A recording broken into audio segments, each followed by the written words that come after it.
Look at that screen. So great. Pretty good. Hello, everybody. Well, good afternoon, and I want to thank Secretary Granholm and everyone on the screen for being part of this today. And it's been a rough 4 or 5 years for the country, but a lot of folks here are still struggling. But there's some real bright spots. 10 million new jobs have been created just since my presidency began. 3.5% unemployment, the lowest in 50 years. Nearly 700,000 manufacturing jobs created since he took office, and y'all are going to create a lot more up there on the screen. And some people gave up on American manufacturing, but not me, not the Secretary, not the American people. Because where in the heck is it written that we can't be the manufacturing hub of the world? Well, we are now, and that's what we're going to be talking about today. It's about my industrial strategy to bring America back, manufacturing and industries of the future, semiconductors and clean energy. That includes the bipartisan infrastructure law that I signed, and it was a once-in-a-generation investment in our nation's roads, bridges, railroads, ports, airports, water systems, and high-speed internet. Federal infrastructure funding is helping states and cities with these projects all across the country. But the infrastructure law also invests in people and companies that are going to build our future, like electric vehicles and advanced batteries that are going to power those vehicles. This is critically important because the future of vehicles is electric. But the battery is a key part of that electric vehicle. And right now, 75%, as the folks on the screen can tell you, 75% of that battery manufacturing is done in China. And for some battery components, critical materials, China controls nearly half the global production. But China's battery technology is not more innovative than anyone else's. In fact, our national labs, our research universities, our automakers led the development of this technology here in America. But by undercutting U.S. manufacturers with their unfair subsidies and trade practices, China seized a significant portion of the market.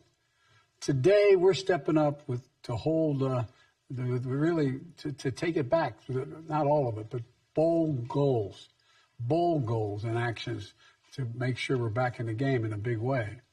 And we're doing it right away, centered around workers and communities and building the economy from the bottom up and the middle out. Last year, I signed an executive order setting the goal of having 50% of all new cars and trucks sold by 2030 to be electric vehicles. Auto companies, unions, and the federal government are all working together to meet this goal. I signed into law the Inflation Reduction Act, the biggest investment in climate ever in all of history. It includes tax credits for up to $7,500 for folks to buy new electric vehicles or fuel cell vehicles made in America. And for the first time, you get a tax credit for buying a used electric vehicle. The Chips and Science Act that I signed into law is literally supercharging our efforts to make semiconductors, those small computer chips that power our everyday lives, including our vehicles here in America. And the infrastructure law is investing $7.5 billion to build electric vehicle charging stations all across America. So finding a place to charge up your vehicle is going to be as easy as pulling into a gas station. So earlier today, I talked about our efforts to keep gas prices down at the pump without delaying or deferring our transition to clean energy. Electric vehicles are part of that plan. And since I took office, electric vehicle sales have more than tripled. But with more electric vehicle sales, the demand for batteries and the critical minerals that go into those batteries has grown, is going to continue to grow. In fact, the demand for critical materials is set to skyrocket by 400% to 600% over the next several decades. The demand for minerals like lithium and graphite is expected to increase by as much as 4,000%. Some see a challenge, but we see an opportunity. a real opportunity, to shift to a net zero sum carbon world in one of the most significant economic transitions since the Industrial Revolution. That's not hyperbole, that's a fact. We're also confronting it head on with American ingenuity and American jobs. That's why my infrastructure law invested over $7 billion in battery supply chains that are going to bolster U.S. capacity for processing, manufacturing, and recycling critical minerals like lithium, nickel, and graphite. And that's why today I'm proud to announce $2.8 billion in awards to 20 companies represented on this screen across 12 states funded by the infrastructure law to build electric vehicles and a battery future here in America. Nearly 200 companies applied for these grants. Only 20 were selected, from Georgia to North Carolina to Nevada to the state of Washington. We have awarded this funding, and we've asked companies how they're going to partner with community colleges, minority-serving institutions, labor unions, and local organizations to provide job training for workers and benefits for the whole community. Together, these 20 companies are going to build new commercial-scale battery production and processing facilities all across America. They're going to develop lithium to supply over 2 million vehicles every year. And that $2.8 billion investment is going to unlock billions of dollars in private investment from these companies. That means the projects are going to generate $9 billion total for American manufacturing and the battery supply chain across America. And that's going to create thousands of good-paying jobs, many of them union jobs that require college degrees, that don't require, I should say, college degrees. You know, on top of the $9 billion, since I became president, other companies, including GM, Ford, Honda, Siemens, have announced over $100 billion in new investments to produce electric vehicles, batteries, and charging stations here in America, creating thousands more jobs. Today, I'm announcing the launch of the American Battery Materials Initiative. It's going to coordinate the effort across the federal government and work closely with the private sector, labor unions, tribes, community organizations, and our partners and allies abroad. This initiative is going to be led by the White House and housed in the Department of Energy with the support of the Department of Interior to secure America's electric vehicle, battery supply chain, and clean energy future. And we're going to do it the right way, respecting the rights of tribes, creating good-paying union jobs, and protecting the environment and local communities. Folks, one more thing about how we're going to do this. You may have seen the news reports describing Republicans who voted against the infrastructure bill, attacking Democrats for passing it because it's socialism. Well, now quietly and privately, they're sending me and the administration letters asking for money from the same bill, talking about how important the projects would be for their districts if we just got them the money. I was really surprised to find out there were so many socialists in the Republican caucus.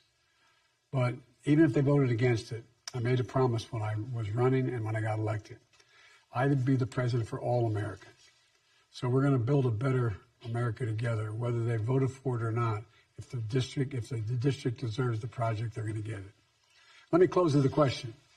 I asked many business leaders, when the United States decides to invest considerable resources in a new industry that we need to build up, does that encourage or discourage businesses from getting in the game? And the answer is it encourages them to get in the game in a significant way. Federal investments attract private investments. It creates jobs and industries. It demonstrates we're all in this together. And that's what today's about. I've never been more optimistic about America's future. We just have to remember who in God's name we are. We're the United States of America. There's nothing beyond our capacity if we work together. And with that, let me turn it over to Secretary Granholm. Madam Secretary.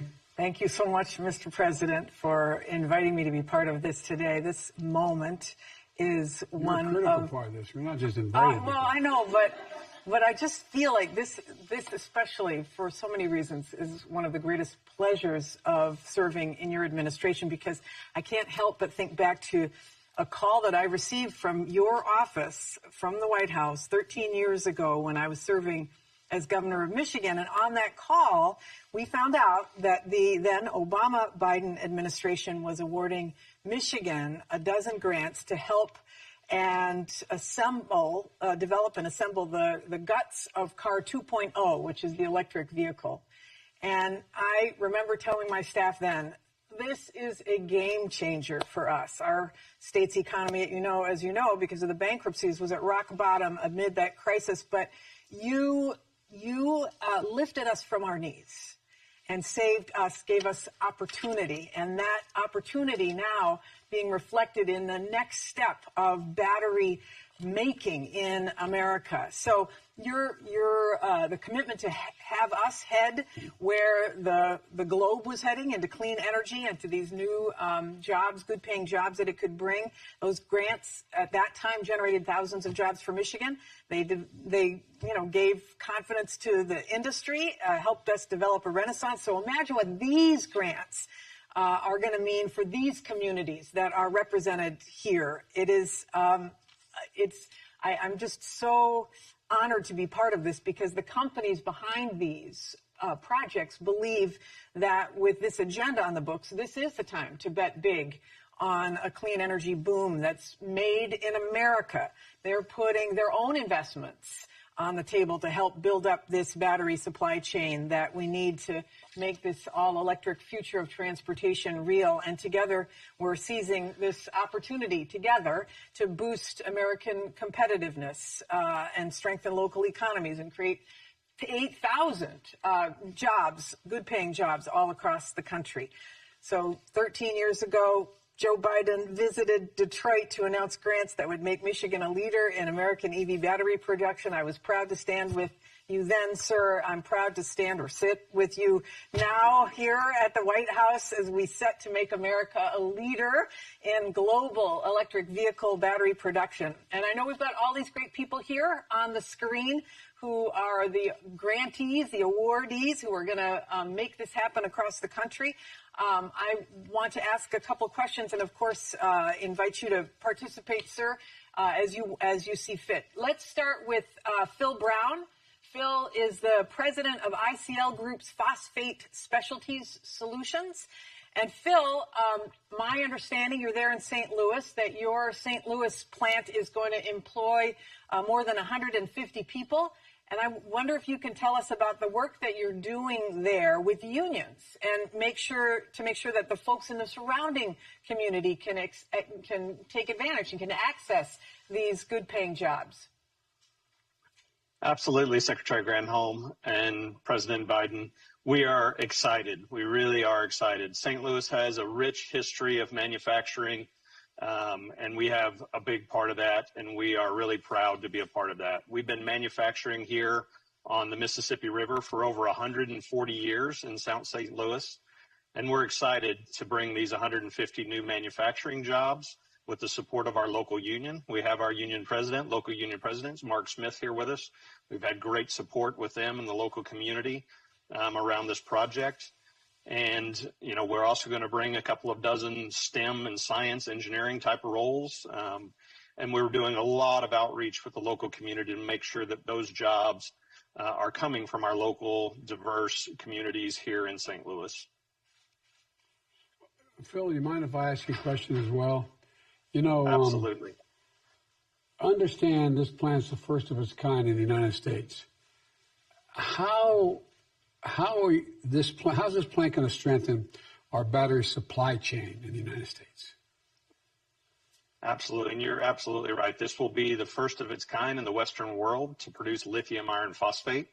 And it's really going to utilize our abundant resources that we have here in North America and the USA to develop a secure supply chain that the entire industry can rely upon, that they can get the materials they need to make their investments to develop the further downstream products from where we will start. It's expected that lithium iron phosphate will be something like 30% of the cathode types of lithium batteries in the future. And that's huge, and it's important that we show the support from ICL's perspective. You've shown the support from the U.S. government side to support those clean energy initiatives. And last, I would say the technology to produce lithium iron phosphate was invented here in the U.S., and it's time to bring the manufacturing of it back to the U.S. as well. I have one more question, if I may. One of the things that has excited me about what we're doing here and beyond is that a lot of these jobs are going to be good paying jobs that do not require a four-year degree. Are you reaching out to the community colleges? You're reaching out to the community writ large to let them know that they could qualify for some of these jobs? Absolutely. We have a number of different ways that we work locally with civic organizations, student-based organizations, community colleges, our local unions, to make sure that we're recruiting, training, and enabling those people for these jobs. We work with organizations like Construct Reach that reaches out to high school students coming out of school to make sure they're aware of manufacturing jobs and construction jobs, that they know what the opportunities are.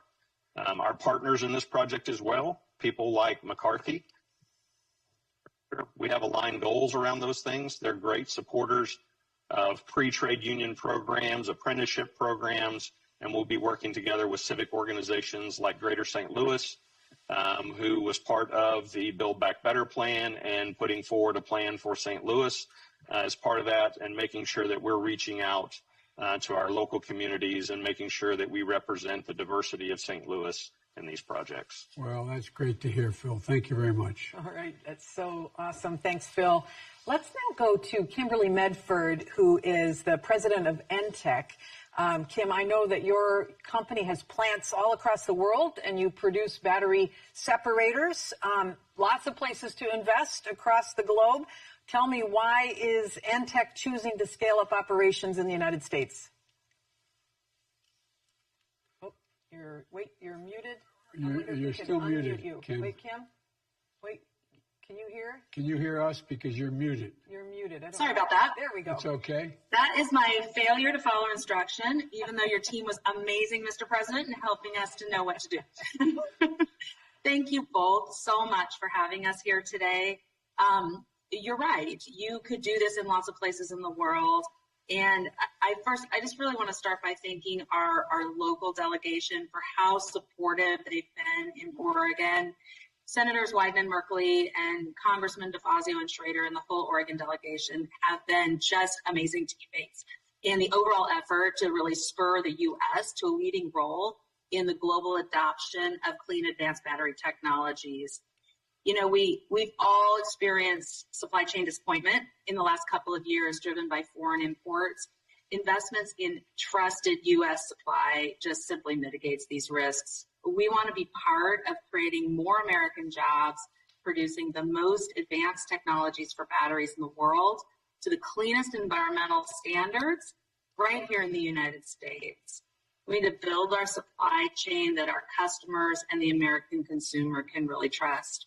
We experienced great growth since we started building separators for lithium batteries back in 2001 in Oregon, and our early success was in China.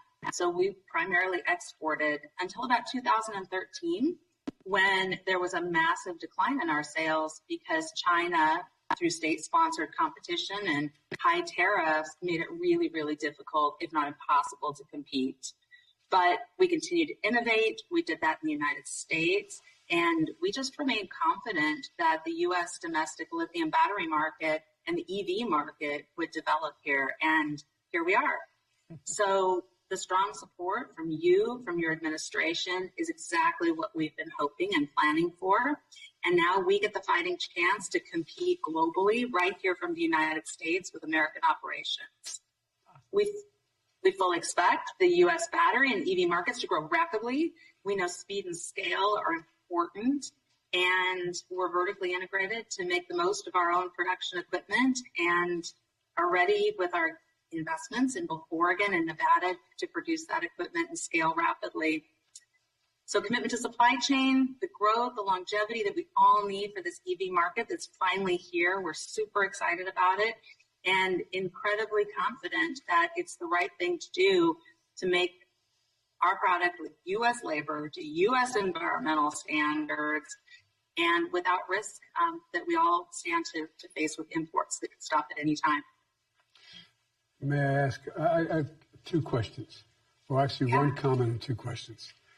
I think I should acknowledge, which I have in the past, one of the really significant changes that took place was in the first year. I had the CEOs of all the major American automobile manufacturers out on the lawn of the White House. And that's when Mary Barra, president of General Motors, said after having a very different view that she was going to go all electric and she's going to move in that direction. And so I think she deserves, because then every other company lined up. But one of the things that I always tell my staff, we assume that everybody knows what we know when we're speaking. And there's going to be people listening to this who aren't part of this industry. Can you explain what a separator is? Sure. Because I want to help the press. Absolutely. So you can kind of see right behind me these rolls of white film. So a separator is the insulator that goes between the anode and cathode in the lithium battery. It allows for the ions to flow, but it protects those two components from touching, which we all know is a bad thing. It creates a minimum of short and a maximum of fire. And so it's a very important insulator, and that is what we make. Thank you, Madam President. You're welcome. Awesome. Great. Thank you, Kim. Let me turn now to Kent Masters, who is the CEO of Albemarle, which is a global company with a home base in North Carolina. I understand, Kent, that you also have close ties to the region as well. I wonder if you can tell us about your plans to work with the community to ensure that they, too, are benefiting from the investments. Yeah, so our headquarters is based in Charlotte, North Carolina, and the facility where I'm at today is in Kings Mountain, North Carolina, about an hour from Charlotte. And we plan to open a new mine here. It's actually a brownfield mine that we've owned for quite some time. It was shut down in the 80s. And with this grant, we'll be able to start up the mine. But the grant is for a separator facility that will employ about 200 highly skilled full-time jobs and another couple hundred roles during construction. Those will be, the 200 will be long-term roles, highly skilled, $90,000 a year or so salary base. And then we are working locally with the community with Cleveland Community College, a local community college. About $5 million of the grant is going into a program to teach the skills that are necessary to apply for these roles. So we're working locally with the community to teach the local workers how to apply for those jobs and the skills necessary to be successful working with us. Can I ask a question? You don't have to ask me. Kent, I'm told this new plant's going to produce enough lithium to help power 750,000 vehicles a year. And tell us about how this could be a game changer for the battery supply chain in the United States. How's it going to affect that? Well, this will be a major facility relative to the lithium that's produced in the U.S. today. So we're a world leader in lithium production. We're one of the few companies producing lithium from U.S. resources. We do that today in Silver Peak, Nevada. We've been operating that facility since 1966, and we're in the process of doubling that. But it's a smaller facility compared to this. This will be a world-scale facility when we get the mine operating in the concentrator. And then we're also actively looking for a location in the U.S. to build a conversion facility. So after we recover the product from the mine, we concentrate it, then we go through a conversion facility that makes the high-quality lithium salts that are necessary for the EV battery industry. So it is from the resource in the ground, converted in the U.S., processed to the high-quality materials that ultimately will go into a battery manufactured in the U.S. So it is that full supply chain. It's not the only facility like this we'll need in the U.S. to be self-sufficient, but it's a good start. What kind of response are you getting from the community? Are they aware of what's about to happen in terms of the expansion? Yeah, so this facility is operated. So Kings Mountain, the mayor refers to the town as a mining town. It's got a history because mines have operated here, and there is a quarry next door to this. So mining has been operating in this town for quite some time. We've engaged with the community. So we mine in other parts of the world, and part of our DNA in the organization is to engage with the local community and bring them along with the project. So we're in the process of opening a storefront in Kings Mountain, the downtown area, where we'll hold town halls. We've had a couple of town halls, but not in that facility yet. We'll talk to the community. We tell them what's happening. We get their input. We adjust to that, and we bring them along in the process. So that's a little bit unique, but it comes from the mining industry, and we're bringing what we've learned around the world to the U.S. From a mining standpoint. Well, the reason I asked the question, I knew that, and I wanted to make sure people knew that you were reaching out, that it matters. Inform the community what you're doing and what's there and why it's going to be safe and so on. So thank you for doing that. All right, thank you. Thanks for the question. All right, thanks, Kent. And then last, I think we have time for one more, last but not least, we have CEO of American Battery Technology Company. That's Ryan Melthert over there on the screen. Ryan, thanks for being here. Thanks for being patient.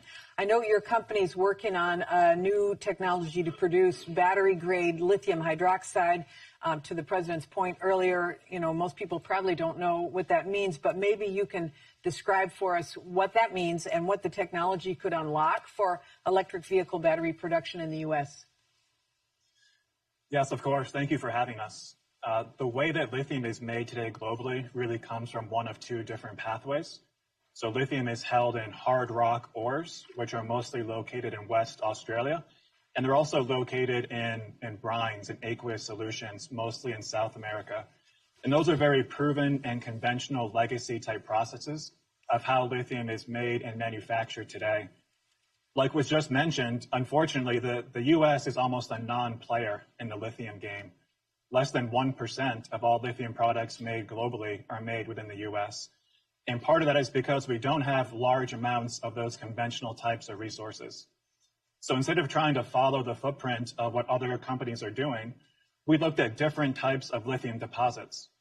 So within Central Nevada, there is a type of a deposit that contains very large amounts of lithium that's called a sedimentary claystone deposit. But to date, nobody has ever been able to extract lithium from it in an economically competitive fashion. So over the past few years, we've been working to develop a ground-up new type of process that can make this type of battery-grade lithium hydroxide from this new type of abundant domestic U.S. resource. About 2 years ago, we won a different Department of Energy grant at the R&D level to really prove out this technology. And now through this next set of funds, we're building our first commercial scale lithium refinery in Central Nevada that will really expand the types of resource base the U.S. has access to and will help get the U.S. back in the game of providing domestic battery materials. Let me ask you a question. Tell us about why you're confident in the outlook for the U.S. battery market. Why are you confident? Because we're investing a lot in you, but you're also investing in a hell of a lot. We definitely are, and we appreciate your investment and your confidence in us. I would say that over the past 5 to 10 years, there have been large amounts of multi-billion-dollar electric vehicle factories made in the U.S., large amounts of multi-billion-dollar electric battery facilities formed in the U.S. But if you go one step upstream of that, almost 100% of the materials that those facilities source come from outside the U.S. So those vehicle and cell factories, if there are natural supply chain disruptions, if there are political disruptions, all those multi-billion-dollar factories become starved of feed and really cannot produce anything that they're trying to make. So it makes the U.S. and the U.S. industry very vulnerable to be that reliant on outside materials. So the built-in demand is already there in the U.S. We have great relationships with the cell manufacturers and the vehicle manufacturers who are really hungry to buy these materials from U.S.-based resources. And up until now, it really has been a need for much greater innovation to put the effort in to really go for the first-of-kind system development and the willingness to take risk to bring a new type of resource to market. And I think that's always been one of America's strengths, to really take that risk and build these first-of-kind systems. And again, like I said, we're happy that you and the country are taking this risk with us. Well, we're happy you're doing it and happy for your innovation.